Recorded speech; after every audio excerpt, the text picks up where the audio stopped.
Il coûte combien celui-ci, par exemple? Celui-ci, il est tout neuf. On le vend à 65 000 sur le marché. 65 000 Oui. CFA. Oui. Ceci n'est pas un magasin Apple et pourtant on y vend des centaines de smartphones pour seulement 100 €.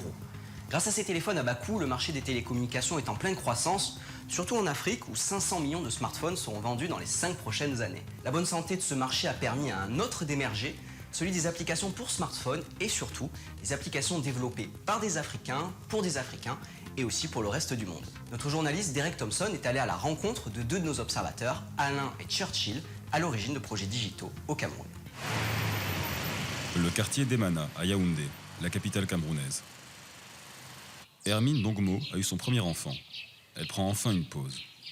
Elle est consciente que malgré les avancées importantes des services de santé au cours des dernières décennies, les risques restent très élevés pour les enfants en Afrique. Heureusement, quand son fils d'1 mois se réveille constipé, elle dispose d'une arme secrète, son smartphone, et d'une application dont elle s'est servie pendant toute sa grossesse. Elle utilise l'application pour envoyer directement un message au docteur. L'application a été développée par Alain Ntef, âgé de 24 ans. Bonjour Alain, merci beaucoup de nous recevoir, c'est un plaisir de vous rencontrer. Le plaisir est pour moi. Allons en apprendre plus sur Gifted Mom. Alain a créé Gifted Mom avec un ami médecin en 2013. Avec Gifted Mom, qui signifie littéralement maman douée, la femme enceinte ou la mère avec son bébé dispose d'une application sur son smartphone avec de nombreux contenus. Via cette application, elle peut envoyer une question. Quand c'est le cas, la question est publiée sur notre plateforme web et nos médecins répondent aux questions des femmes. Nous avons actuellement plus de 20 000 utilisatrices, dont environ 12 000 mères avec des enfants et environ 14 000 femmes enceintes. En Afrique, très peu de maisons disposent d'une ligne fixe et d'une connexion au débit. Du coup, les téléphones portables représentaient la seule solution possible pour Alain. Seul un 5e de ses clients possède un smartphone pour l'instant. Les autres ont des téléphones plus classiques et utilisent les SMS. Mais avec la baisse des prix du smartphone chaque année, les choses sont en train de changer, et rapidement.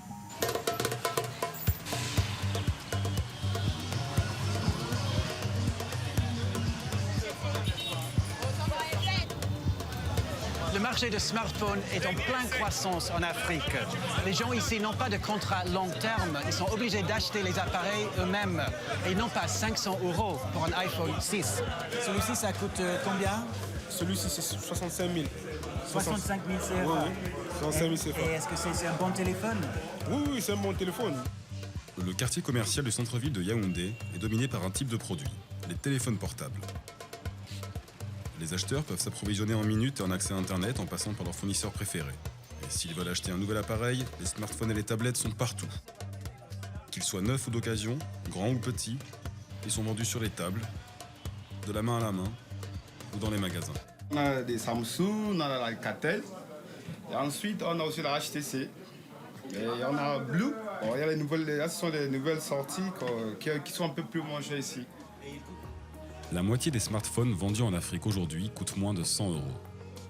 Beaucoup d'entre eux proviennent de marques visant en particulier les marchés émergents. On s'attend à ce que le nombre d'utilisateurs de smartphones en Afrique explose dans les 10 prochaines années. Une perspective qui attire de nombreux acteurs internationaux et des investisseurs. Ernest Bankoum est un investisseur dans le domaine des nouvelles technologies. Il a quitté le Canada pour revenir s'installer au Cameroun et il est en train de créer un incubateur à Yaoundé pour permettre à des startups de se développer. Selon lui, le boom des télécommunications est en train de créer les conditions idéales pour un boom des applications en Afrique. La concurrence entre les opérateurs aide à réduire les coûts d'accès Internet pour beaucoup de gens. Nous avons beaucoup d'offres. En fait, c'est même moins cher pour moi d'utiliser Internet ici sur mon téléphone qu'à Toronto ou qu'au Royaume-Uni. 90% des smartphones vendus au Cameroun sont des Android, un système d'exploitation ouvert pour lequel il est facile de créer des applications. Les conditions sont donc idéales pour toute une jeune génération de développeurs prêts à proposer des applis pour tous les smartphones achetés. L'Afrique, c'est comme une ardoise vierge, si vous voulez, ou un tableau. Les entreprises peuvent venir essayer ces nouvelles technologies pour ensuite les développer. Et les jeunes entrepreneurs vont se servir au maximum de ces technologies et logiciels pour développer des solutions à des problèmes locaux.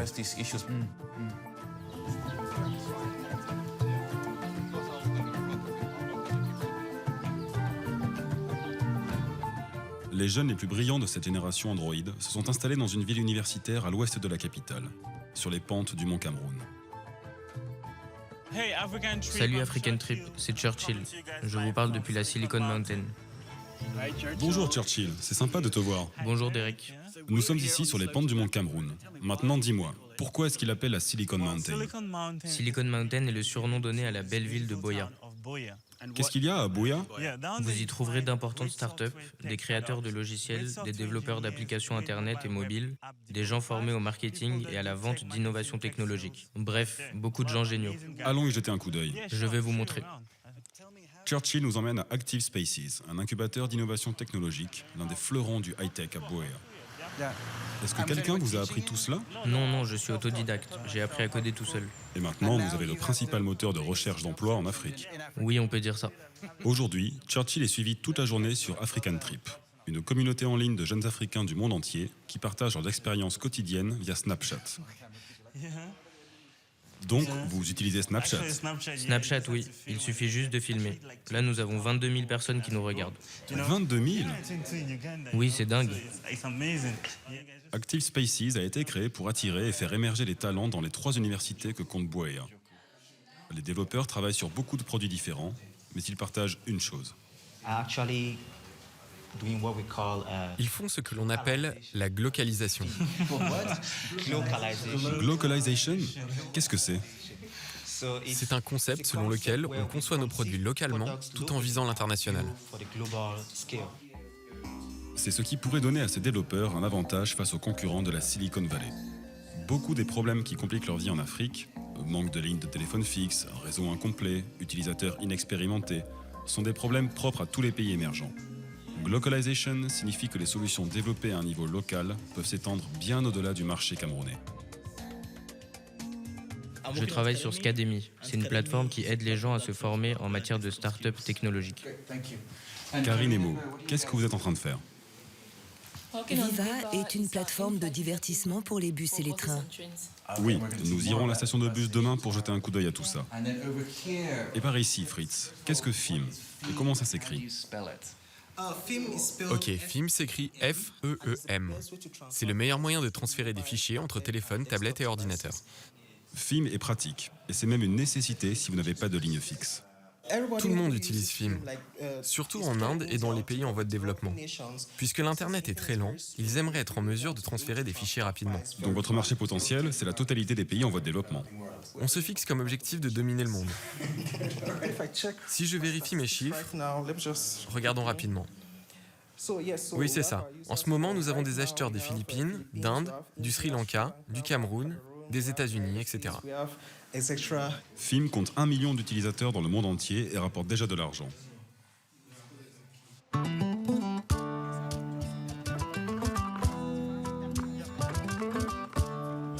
D'autres projets comme Viva sont en train de décoller. Salut Mo, il est 6h du matin. Qu'est-ce qu'on fait ici? Le premier bus pour Yaoundé part maintenant. Nous allons à Yaoundé. Ok, allons jeter un coup d'œil à Viva pour voir comment cela fonctionne. Mo est un peu stressé ce matin.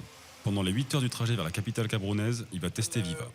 Il vient de briefer les hôtesses et sait qu'il va falloir faire une présentation convaincante pour attirer de nouveaux utilisateurs. Il y a un nouveau service à bord ce matin, Viva. Viva permet aux opérateurs de transport d'offrir à leurs clients des divertissements semblables à ceux disponibles en avion. Donc Mo, comment fonctionne la box Viva? La box Viva est semblable à un mini PC. Nous avons développé le logiciel qui la fait fonctionner. Elle est connectée à une source d'énergie, vous avez une antenne et vous pouvez stocker des données, jusqu'à plus de 80 films. Qu'est-ce que les passagers peuvent voir? La box crée un signal Wi-Fi. On peut accéder au signal à partir d'une tablette, d'un smartphone ou d'un ordinateur. Voilà ce qu'il voit. Donc si je clique sur la rubrique Info par exemple, le contenu apparaît là. Ils peuvent faire défiler vers le bas et regarder des vidéos. Voilà une vidéo très cool réalisée par France 24 par exemple. Ok, merci. Et vous avez des droits pour tous ces contenus? France 24 évidemment, mais qu'en est-il des autres contenus? Nous travaillons avec la compagnie de bus qui a accédé aux droits des vidéos. Les passagers apprécient la diversité des programmes proposés. Moi, je suis quelqu'un qui aime l'actualité. J'aime regarder les informations et me tenir informé. J'ai vu qu'il y a aussi des films. Ça, c'est pour les gens qui aiment les films. Il y a du divertissement pour les enfants. Et j'ai aussi vu qu'il y a de la musique pour les adeptes de la musique. Comme d'autres passagers dans le bus, Ce prêtre admet qu'il n'a aucune application créée en Afrique sur son téléphone, mais il espère que cela va changer. De retour à Buea, les développeurs espèrent aussi que les choses vont changer. Pendant le déjeuner, la question est soulevée, l'investissement. Leurs projets sont pour la plupart à un stade peu avancé et ne nécessitent pour fonctionner que quelques milliers de dollars pour acheter des ordinateurs et payer les salaires. D'autres, en revanche, ont réussi à trouver les investissements providentiels de 25 ou 50 000 dollars.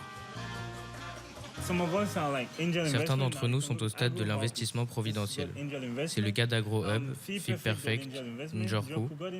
Je peux donc vous dire que nous en sommes arrivés là aujourd'hui. Il n'est plus difficile de trouver des business angels au Cameroun. Avant, c'était très difficile. C'était même impossible.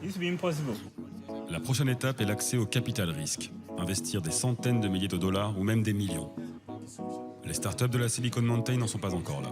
Pour y arriver, elles disent avoir besoin d'investisseurs qui s'engagent dans la durée, avec de l'expérience et un réseau de contacts adéquat. Faisons un tour de table. Parlez-moi chacun d'une chose dont vous auriez besoin pour que votre projet passe au niveau supérieur. Commençons par Valérie. Pour moi, ce serait des meilleurs systèmes de paiement.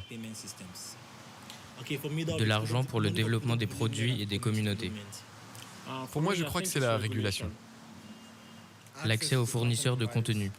Des gens compétents, nous avons besoin de compétences adéquates. Des réseaux de distribution. Plus de capital humain, de gens compétents. D'argent, mais aussi de connaissances, de compétences. Et par-dessus tout, La vraie chose dont on a besoin, c'est le personnel adéquat. Marketing, vente, ingénierie, droit, business, développement, partenariat. est-ce que ces personnes existent au Cameroun? Même si ce n'est pas le cas, nous devons les créer.